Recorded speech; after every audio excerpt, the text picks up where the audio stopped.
change if you could predict another person's behavior? Welcome. I'm Monique Casey, and I help organizations reduce conflict and create a culture of collaboration, engagement, and productivity, even with the people who drive you crazy. Okay, so we can all agree that people are different, but what's cool is that they are predictably different. Now, according to studies, we naturally have a 40% chance of working easily and well with another person. So mathematically, that means like 60% of the time, we might get a little confused or even irritated by another person's behaviors. The secret is to understand more fully where we're coming from and where the other person's priorities are. And when we get that, it's like a superpower to better relationships. Studying and understanding human behavior is not a new thing. The genesis of human behavior models started back in 444 BC when the personality styles were based on fire, air, water, and earth. Do you recognize that from somewhere? Yep, that is astrology, and it's still being used today. And then in the 1920s, Carl Jung came along with the Myers-Briggs personality styles. His 4 styles were thinking, feeling, sensation, and intuition. And that more modern approach started taking us to a more developed understanding. And then William Moulton Marston published a book called Emotions of Normal People, developing what we know and use today as the DISC personality system. And it was in 1940 that Walter Clark took Moulton Marston's theory to develop the first DISC personality profile assessments that demystified these different personalities. And that is the same profile that's being used today for better quality relationships. So, what are the basic DISC personality styles? Well, D stands for dominant or directive. I stands for influential or inspiring. S stands for supportive or steady. And C stands for compliant or cautious. So generally speaking, every person has a more natural inclination to one of these, and that includes you. So DISC becomes your decoder ring when stress hits and misunderstandings or disagreements escalate. So basically, if I could explain to you why your boss or your colleague or your subordinate behaves a certain way and how they might prefer to be approached, what might happen to the quality of your exchanges? How do you behave when you're being spoken to in a way that feels respectful to your needs? Well, it's the same with them. So communication skills, or let's call them essential skills, improve dramatically when we just get each other. And that's what DISC offers to leaders and organizations. Because when you understand DISC and start approaching people based on their underlying priorities as opposed to only yours, everything changes for the better. Let's take a simple example to show you how you might recognize these 4 styles. So imagine 4 people are deciding what movie they would like to see. Now, let's say we have a person who is a high B. So they're wearing green because they like to go, go, go. And they will immediately say no if they're not interested, or they will want to take charge if they are, regardless of what other people are saying, because Ds are very directive and like to be in control. Don't ever worry about not knowing what they want. You will never have to guess.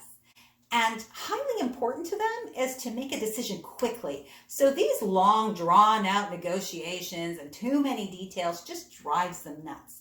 A word of warning: if you like to talk and comment during a movie, you may not want to sit next to them because they might get impatient with you and you might not enjoy how they will tell you to stop talking, because watching the movie is more important than engaging with you. They are very task-oriented.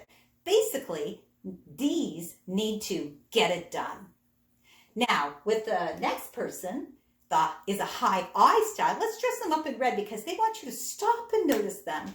They hate feeling invisible and they love entertaining and engaging with others. And they're all about fun and can be quite talkative. So when they suggest a movie, they might excitedly tell you all about the reason that's the movie that should be picked. They might tell you a few of the things that you don't want to know ahead of time. To be blunt, they just get a little overexcited. And let's say they know someone who's an extra in the movie, or they saw one of the actors in a restaurant. You're going to hear the whole story because they just love to entertain with stories.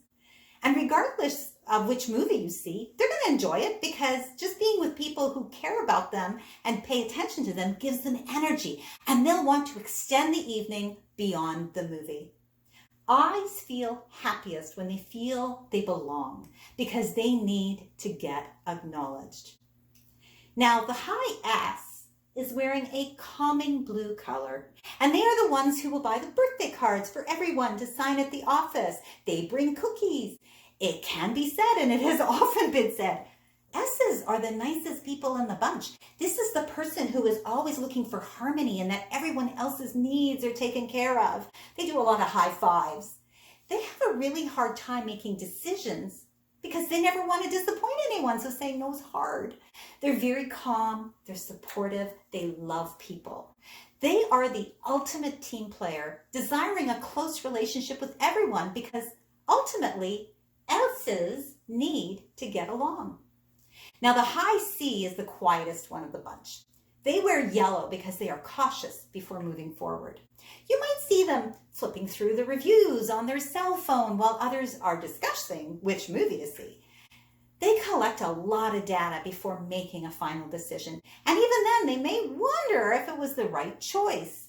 They love precision, so after the movie, they're comfortable with you. They will point out every inconsistency or flaw that they saw. It doesn't mean they didn't enjoy themselves. They just love order and consistency, and they need it to be right. Confusion can be painful to them. So high C's have a high need to get it right. So there we are. We are all a mixture of these 4 personalities, which make up a personal style that combines into 41 personality blends. Now imagine meeting someone, and within just a few minutes, being able to figure out which one of these their dominant style is. If you know your style and you understand their style and how they like to be interacted with, doesn't it make sense that you could work more effectively with them? And if I have to be honest, if I'd known this when I was a mental health counselor, I can think of several clients that I would have approached completely differently. Crisis interventionists, like most people, are not taught this. Not knowing actually slowed down the process of me being able to help them quickly because I approached them with my style, not knowing how to take their style into account. So if we are looking for better outcomes, knowing the personality style of the person we're engaging with gets to that positive outcome way faster. Too often, we just rather blame the other person, but they're just being themselves, and so are we. Now, I'll be making more videos about the ins and outs of DISC, and I hope you'll join me to learn more about this amazing and powerful tool. And if you want me to come to show you and your team how to predict other people's behaviors and improve your team's outcomes, then reach out to me and let's have a conversation. Until next time, I'm Monique Casey, and I'm here to help you strengthen your workplace relationships. Take care now. Bye.